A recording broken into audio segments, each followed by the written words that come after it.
Hi friends! ఈరోజు మనం రీసెంట్‌గా కన్నడలో ఒక మంచి క్రైమ్ థ్రిల్లర్ కాన్సెప్ట్‌తో వచ్చిన 'శాకాహారి' మూవీ స్టోరీ ఎక్స్‌ప్లెయిన్ చేసుకోబోతున్నాం.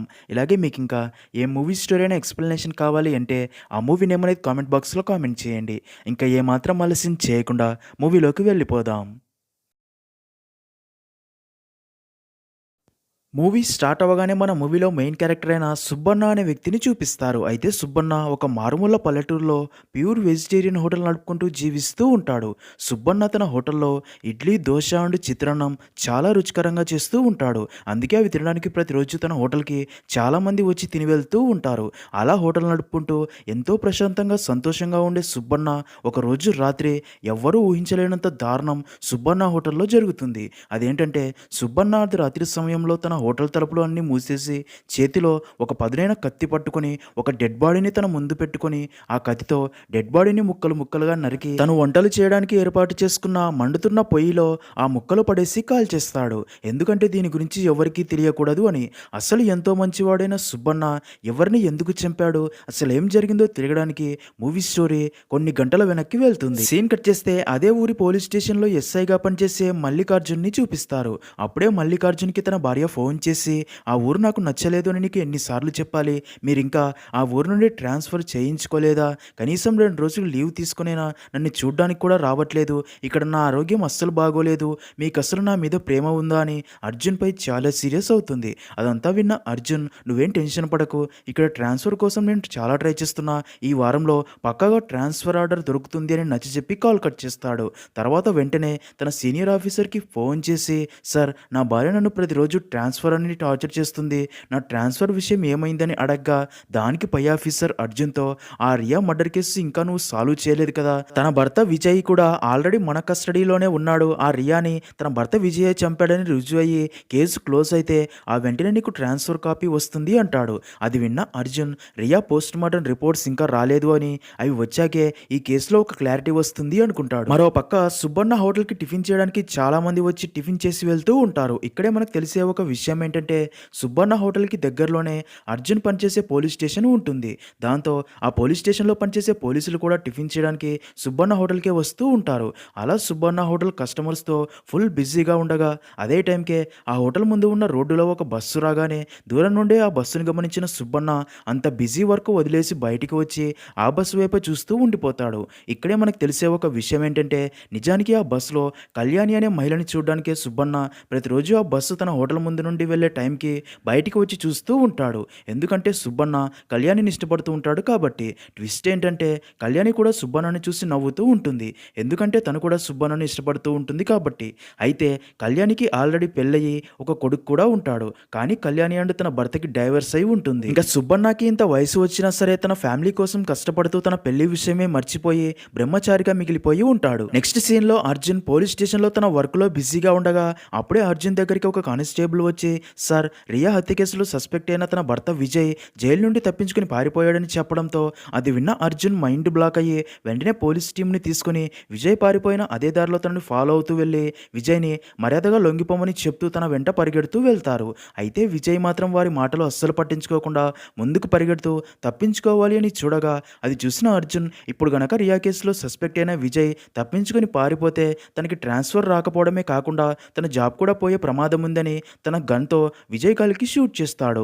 అలా విజయ్ కాలికి బుల్లెట్ దిగగానే విజయ్ బాధతో కంట్రోల్ తప్పి అడవిలోకి కలిసిపోయిన లోయలో పడిపోతాడు. అది చూసిన అర్జున్ అండ్ మిగతా పోలీసులందరూ ఫుల్గా భయపడిపోతారు. ఎందుకంటే ఇప్పుడు గనక విజయ్ ఈ లోయలో పడి చనిపోతే తమ అందరి ఉద్యోగాలు పోతాయి అని. నిజానికి రియా కేసులో విజయ్ తన భార్యని చంపినట్లు ఇంకా ప్రూవ్ అయి ఉండదు. అందుకే అందరూ ఆ లోయలోకి దిగి విజయ్ కోసం ఆ ప్లేస్ అంతా వెతుకుతారు, కానీ వారికి అక్కడ విజయ్ కనిపించడు. దాంతో అర్జున్ మరింత టెన్షన్ పడతాడు. ఎందుకంటే ఒక పక్క తన భార్య ట్రాన్స్ఫర్ అని టార్చర్ చేసి చంపుతుంటే ఇప్పుడు తను డీల్ చేస్తున్న రియా కేసులో సస్పెక్ట్ అయిన విజయ్ జైలు నుండి తప్పించుకొని పారిపోయాడు అని. ఎలాగైనా విజయ్ని కనిపెట్టాలని అర్జున్ చాలా ట్రై చేస్తూ ఉంటాడు. మరో పక్క సుబ్బన్న హోటల్ మొత్తం శుభ్రం చేసి టిఫిన్ చేయడానికని కిచెన్లోకి వచ్చి అక్కడి దృశ్యం చూసి షాక్ అవుతాడు. ఎందుకంటే అప్పటికే కిచెన్లో కాలికి బుల్లెట్ గాయంతో విజయ్ బాధపడుతూ ఉంటాడు. విజయ్ సుబ్బన్నని చూసి తనతో, దయచేసి నన్ను కాపాడండి, నేను ఎవరిని చంపలేదు, నా మాట నమ్మండి అంటాడు. విజయ్ని చూసిన సుబ్బన్న కొంచెం టెన్షన్ పడి, అసలు ఇతను ఎవరు అని ఆలోచనలో పడగా అదే టైంకే హోటల్లో టిఫిన్ చేయడానికి పోలీసులు అక్కడికి వస్తారు. పోలీసుని చూసిన సుబ్బన్న షాక్ అయ్యి ఇప్పుడు వంటగదిలో ఉన్న వ్యక్తి గురించి పోలీసులకి చెప్పాలా వద్దా అని ఏమీ అర్థం కాదు. అయితే విజయ్ కాలికైన గాయం చూసి తన బాధని అర్థం చేసుకుని విజయ్ గురించి పోలీసులకి చెప్పాడు. అప్పుడే అర్జున్ సుబ్బన్నకి విజయ్ ఫోటో చూపించి ఇతను జైలు నుండి పారిపోయాడు, కనిపిస్తే పోలీస్ స్టేషన్లో చెప్పు అంటాడు. విజయ్ ఫోటో చూసిన సుబ్బన్న ఇతను దొంగనా సార్ అని అడగ్గా దానికి అర్జున్ కాదు హత్య చేశాడు అనడంతో అది విన్న సుబ్బన్న షాక్లో ఉండిపోతారు.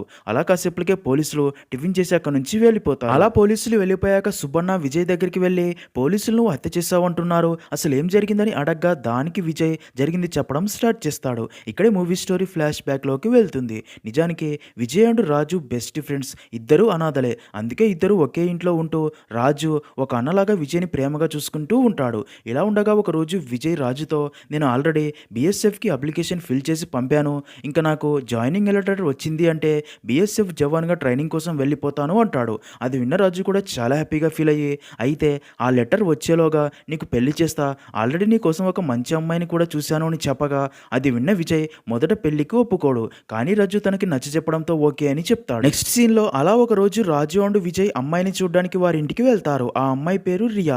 విజయ్కి రియా మొదట చూడగానే బాగా నచ్చేస్తుంది. అలాగే రియాకి కూడా విజయ్ నచ్చుతాడు.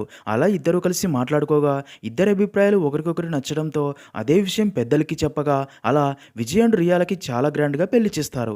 అలా పెళ్ళైన వారం రోజులు ఇద్దరు తమ జీవితాలలో చాలా హ్యాపీగా ఉంటారు. అయితే అప్పుడే సడన్గా విజయ్కి బీఎస్ఎఫ్ ట్రైనింగ్ కోసం వెంటనే రమ్మని లెటర్ వస్తుంది. ఆ లెటర్ చూసిన విజయ్ మొదట చాలా హ్యాపీగా ఫీల్ అవుతాడు.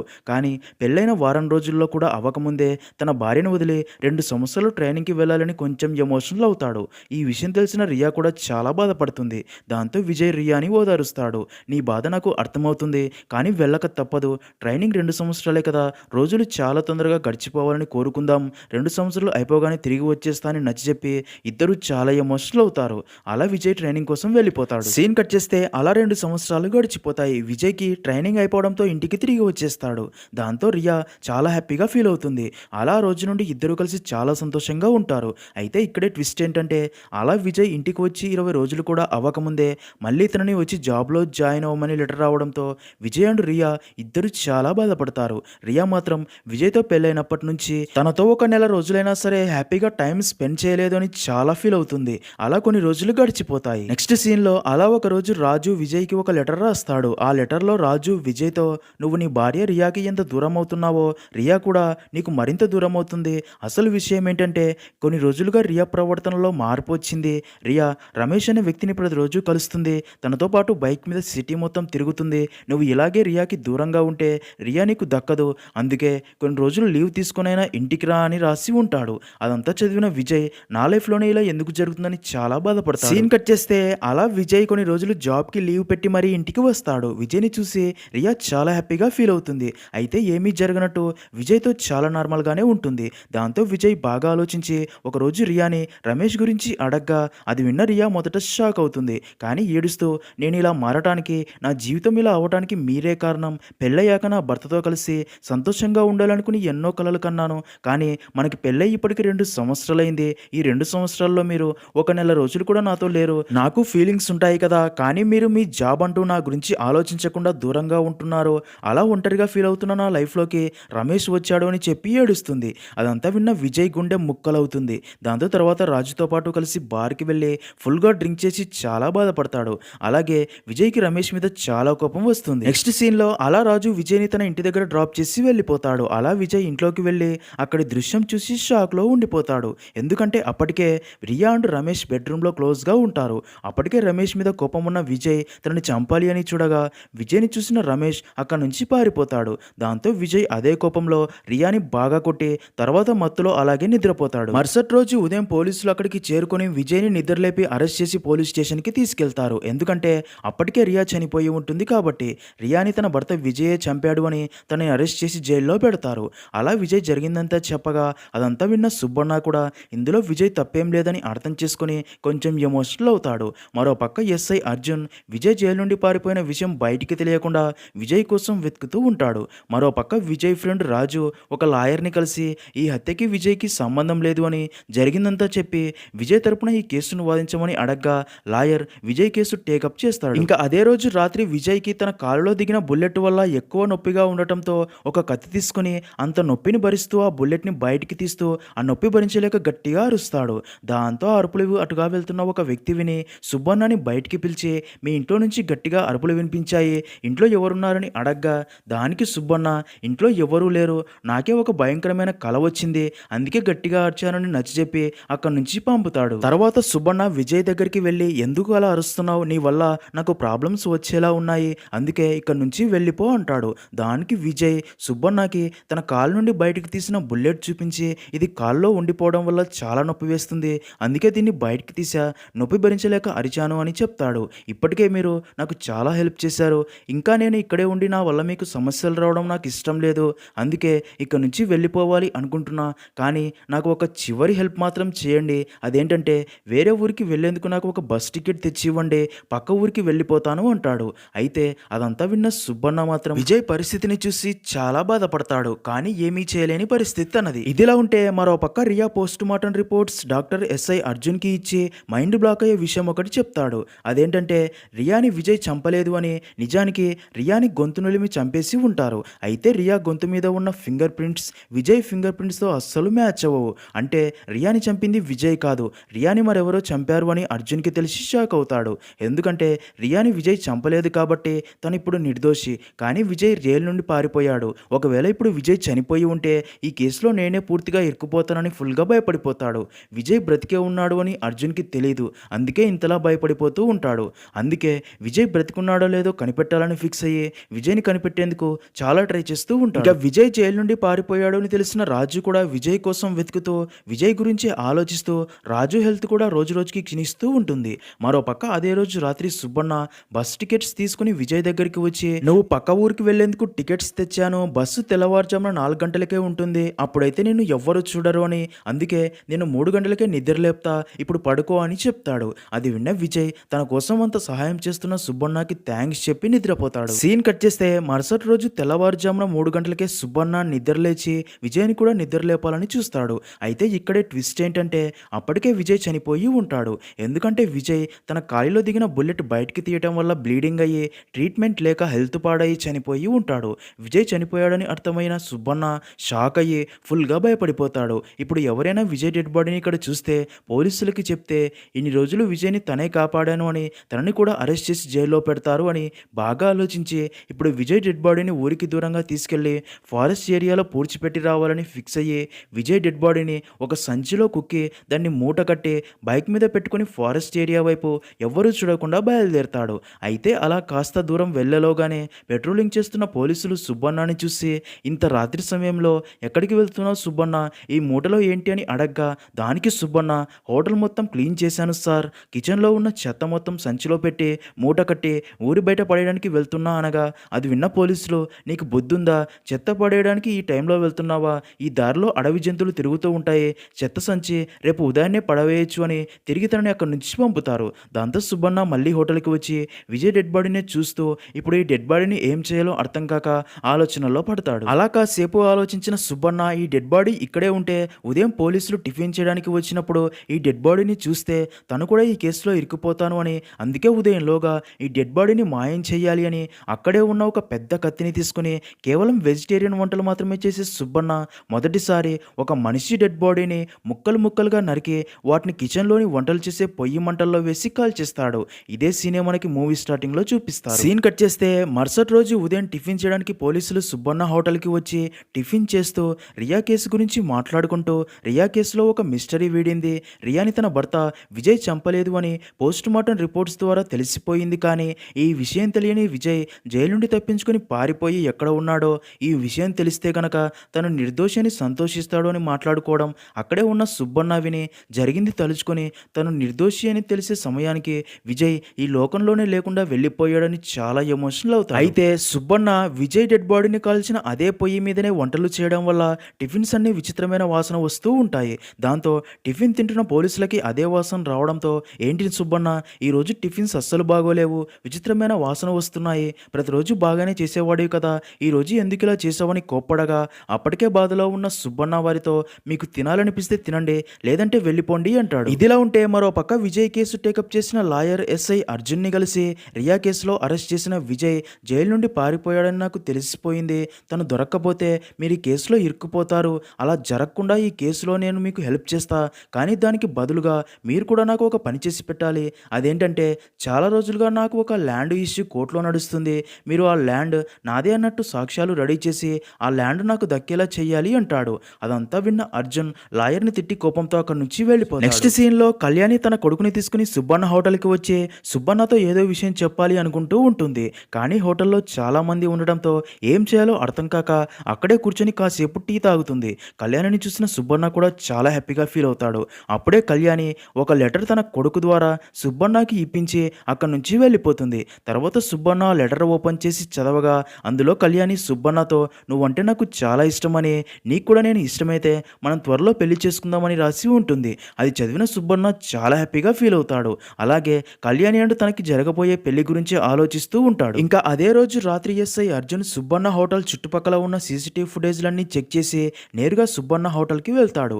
అంత రాత్రి ఎస్ఐ అర్జున్ హోటల్కి రావడంతో సుబ్బన్న కొంచెం టెన్షన్ పడతాడు.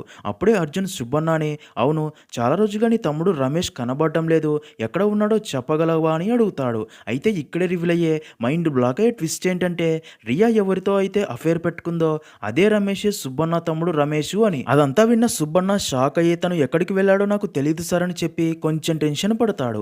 అప్పుడే అర్జున్ హోటల్కి దగ్గరలో ఉన్న సీసీటీవీ వీడియో తనకి చూపిస్తాడు. అది చూసిన సుబ్బన్న షాక్ అవుతాడు. నిజానికి రియా చనిపోయిన అదే రోజు రాత్రి రమేష్ హోటల్కి వచ్చినట్టు ఆ వీడియోలో రికార్డ్ అయి ఉంటుంది. కానీ హోటల్ లోపలికి వెళ్ళిన వాడు తిరిగి మళ్ళీ బయటికి రాడు. ఆ వీడియో చూసిన సుబ్బన్న అవును సార్ ఆ రోజు రాత్రి రమేష్ నా హోటల్కి వచ్చాడు అని జరిగింది చెప్పడం స్టార్ట్ చేస్తాడు. ఆ రోజు రాత్రి రమేష్ సుబ్బన్న దగ్గరికి వచ్చి ఫుల్గా భయపడిపోతూ తనకి కొంత డబ్బు ఇవ్వమని, డబ్బు ఇస్తే ఊరు వదిలి దూరంగా వెళ్ళిపోతా మళ్ళీ రాను అంటాడు.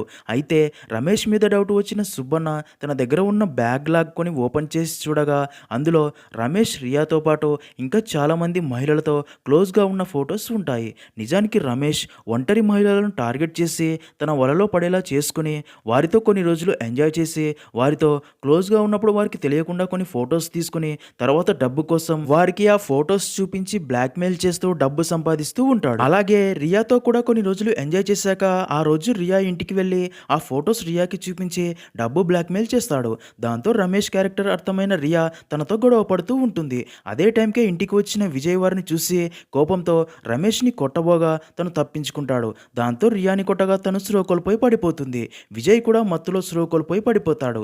అయితే రియా ఇంకా బ్రతికే ఉంది అని గమనించిన రమేష్ తను బ్రతికి ఉంటే తన గురించి అందరికీ చెప్తుంది అని తనని గొంతు నులిమి చంపేసి పారిపోయి వచ్చి ఉంటాడు. అదంతా విన్న సుబ్బన్న షాక్ అయ్యి కోపంలో రమేష్ని బాగా కొడతాడు. రమేష్ మాత్రం తనకి డబ్బు ఇవ్వమని సుబ్బయ్యని కొట్టబోగా రమేష్ని తను వెనక్కి తోచేస్తాడు. అయితే అనుకోకుండా రమేష్ తలకి గాయమయ్యి అక్కడికక్కడే చనిపోయి ఉంటాడు. రమేష్ చనిపోవడంతో సుబ్బన్నకి ఇప్పుడు రమేష్ డెడ్ బాడీని ఏం చేయాలో అర్థం కాక కిచెన్ రూమ్లో మండుతున్న పొయ్యిని చూసి అక్కడే ఉన్న కత్తి తీసుకొని రమేష్ డెడ్ బాడీని ముక్కలుగా నరికి ఆ మండుతున్న పొయ్యిలో పడిసి కాల్చేసి ఉంటాడు. నిజానికి మూవీ స్టార్టింగ్లో చూపించే సీన్ ఇది. అదంతా విన్న అర్జున్ విజయ్ బుల్లెట్ గాయంతో తన హోటల్లోకి వెళ్ళిన సీసీటీవీ వీడియో చూపించి మరి విజయ్ని ఏం చేశావని అడగ్గా దానికి సుబ్బన్న జైలు నుండి తప్పించుకున్న విజయ్ కాలికి బుల్లెట్ గాయంతో నా హోటల్కి వచ్చాడు, తనకి హెల్ప్ చేయమని బ్రతిమాలాడు, తనని ఆ పరిస్థితుల్లో చూసి జాలి వేసింది, అంతేకాక నా తమ్ముడు వెళ్ళే విజయ్ జీవితం నాశనమయ్యి తనకి ఈ పరిస్థితి వచ్చింది అని తనకి హెల్ప్ చేశాను, ఇక్కడే ఉండమని చెప్పాను, అందుకే పోలీసులకి తన గురించి చెప్పలేదు, కానీ తర్వాత తను చనిపోయాడని జరిగిందంతా చెప్తాడు. అదంతా విన్న అర్జున్ మైండ్ బ్లాక్ అయ్యి ఒక కోడిని కూడా చంపడానికి భయపడే వెజిటేరియన్ హోటల్ నడిపే సుబ్బన్న రమేష్ అండ్ విజయ్ల డెడ్ బాడీస్ ముక్కలుగా నరికి పొయ్యి మంటలో పడేసి కాల్చేశాడు అంటే సుబ్బన్న ఒక రాక్షసుడు అని, తనతో రమేష్ రియాని చంపి తన భర్త విజయ్ని ఈ కేసులో ఇరికించాడు, తర్వాత రమేష్ చేసింది నీకు తెలిసి నువ్వే నీ తమ్ముడిని చంపావు, ఇంకా విజయ్ ఇన్ని రోజులుగా నీ దగ్గర ఉన్నా సరే ఆ నిజం పోలీసులకి తప్పకుండా దాచి తను చనిపోయాక తన బాడీని కూడా కాల్ చేశావు, అందుకే ఈ కేసులో ఇప్పుడు నువ్వు ఇరుక్కున్నావు, ఇప్పుడు నిన్ను పోలీస్ స్టేషన్కి తీసుకెళ్ళి జరిగిందంతా చెప్పి నిన్ను జైల్లో పెట్టి ఈ కేసుని క్లోజ్ చేస్తా, అప్పుడు నాకు కావాల్సిన ట్రాన్స్ఫర్ వస్తుంది అని సుబ్బయ్యని పోలీస్ స్టేషన్కి తీసుకెళ్లబోగా సుబ్బన్న తనతో ఇదంతా నేనే చేశాను అనడానికి మీ దగ్గర ఎలాంటి సాక్ష్యాలు లేవు కదా అంటాడు. దానికి అర్జున్ నవ్వి అప్పటికే అక్కడ దాచిన ఒక స్పై కెమెరాని చూపించి నువ్వు ఇప్పటిదాకా మాట్లాడింది చెప్పిన నిజాలన్నీ ఇందులో రికార్డ్ అయి ఉంటాయి, ఈ సాక్ష్యం చాలా నిన్ను బొక్కలో వేయడానికి అని, ఒకసారి నీ వాయిస్ నీకే వినిపిస్తా చూడు అని దాన్ని ప్లే చేస్తాడు. ఇక్కడే ట్విస్ట్ ఏంటంటే ఆ స్పై కెమెరాలో సెల్స్ పెట్టడం అర్జున్ మర్చిపోయి ఉంటాడు. దాంతో అందులో ఏది రికార్డ్ అయి ఉండదు. దాంతో అర్జున్ షాక్ అవ్వగా అది చూసిన సుబ్బన్న నవ్వుతాడు. ఏంటి సార్ ఇంత చదువులు చదువుకున్నారు, కెమెరాలో బ్యాటరీస్ వేయడం మర్చిపోయారు అని చెప్పి గట్టిగా నవ్వుతాడు. అది చూసిన అర్జున్కి చాలా కోపం వచ్చి సుబ్బన్నని బాగా కొట్టి ముందుకు తోస్తాడు. అయితే ఇక్కడే ట్విస్ట్ ఏంటంటే సుబ్బన్న తలకి మేకు గుచ్చుకుని అక్కడికక్కడే చనిపోతాడు. దాంతో షాక్ అయిన అర్జున్ సుబ్బన్న శవాన్ని ఏం చేయాలో అర్థం కాదు. అప్పుడే కిచెన్లో మండుతున్న పొయ్యిని చూసి సుబ్బన్న ప్రాసెస్ని ఫాలో అయ్యి కత్తి తీసుకొని సుబ్బన్న డెడ్ బాడీని ముక్కలుగా నరికి పొయ్యి మంటల్లో వేసి కాల్చేసి అక్కడి నుంచి వెళ్ళబోగా అప్పుడే అర్జున్ రక్తం కక్కుకొని చనిపోతాడు. ఇక్కడే రివీల్ అయ్యే మైండ్ బ్లాక్ అయ్యే ట్విస్ట్ ఏంటంటే అర్జున్కి అసలు నిజం తెలిసిపోయిందని అర్థమైన సుబ్బన్న అప్పటికే అర్జున్కి తాగడానికి ఇచ్చిన టీలో విషం కలిపి ఇచ్చి ఉంటాడు, ఎందుకంటే తనని చంపడానికి. సీన్ కట్ చేస్తే మరుసటి రోజు ఉదయం పోలీసులు ఆ ఊరి ప్రజలు అందరూ కూడా ఆ హోటల్ దగ్గరికి చేరుకుని అర్జున్ డెడ్ బాడీని చూసి ఏం జరిగిందో అర్థం కాక సుబ్బన్న కూడా అక్కడ లేకపోవడంతో పోలీసులు ఇన్వెస్టిగేషన్ స్టార్ట్ చేస్తారు.